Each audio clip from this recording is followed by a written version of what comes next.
of the board for the Rogers-Lowell Area Chamber of Commerce, I'd like to take time to reflect on all that we have to celebrate this past year together. As Raymond mentioned, the Chamber has a proud past as a trusted source for growing business, activating leaders, and building community in our region. Over the past 4 years, I've seen our Chamber go through an evolution, an intentional effort for us to become more cohesive internally and externally, to invigorate our programming and mission work, and to influence outcomes that benefit our community's quality of life. We called this our Chamber's 3.0 initiative. The 3.0 effort guided us as we created our roadmap to 2022, the Vision 100 action plan, and a 3-year strategic plan leading up to our 100th anniversary next year. We also redefined our vision, mission, and core values to ensure that the Chamber is still relevant, necessary, and competent in the decade ahead.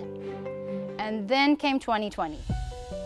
I can sum up the last year in a word: perseverance, for not only the Chamber and my business, but for our friends and family as well. One thing stood out to me last year: the Chamber's core values: passion, integrity, community, togetherness, and service. They proved to be more than just words. They were constantly put to the test during the pandemic, and we persevered because we brought these core values to life. We lived them. And we became stronger and more resilient than ever before. I am so proud of each division's hard work. The results of last year were impressive despite the obstacles presented to our staff. Through it all, we survived the year with no layoffs, mitigated our losses, and never quit. Government Affairs led the development of the new regional legislative agenda with local leaders, which will guide business-friendly legislative priorities in 2021. In economic development, at the end of the year, Rogers had begun over $200 million in private capital investment with 65 large-scale projects in the works.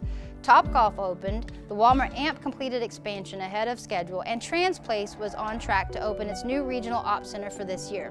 Pinnacle Commons in Uptown and Independence Plaza in Lowell broke ground. Despite COVID-19, total sales tax collection in Rogers last year hit over $21 million, an increase of 1.5%, and unemployment was down to 4% from a high of 8% last April. Downtown Rogers opened 20 new businesses and created 120 jobs in professional services. The newly designed Rail Yard Park and Butterfield Stage projects remained on track for this year's opening. Community development increased minority participation in our leadership programs by 25% last year.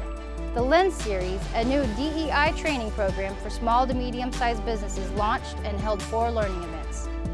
Lastly, Visit Rogers booked over 25,000 future room nights for our hotels and was awarded the Henry Award for Community Development at the 2020 Governor's Conference on Tourism. Thank you, Angie, and thank you for your leadership and service to the Chamber this past year. Just like the generations of business leaders that have come before you, you've provided your leadership and given your time for the betterment of our community. Your successful business shines a light of hope for all of us, demonstrating the resiliency and strength that our business community has shown over the past year. As we look back at the last year, I think Angie said it best: we persevered. From shutdown to recovery, reopening safely, our community stood together and we made the best of it. And now we're stronger than ever. We're moving forward believing that the best is yet to come. Today, we celebrate our success with our businesses, community, members, investors, and partners. We remind all of you that you are the Chamber. We couldn't do our mission work without you.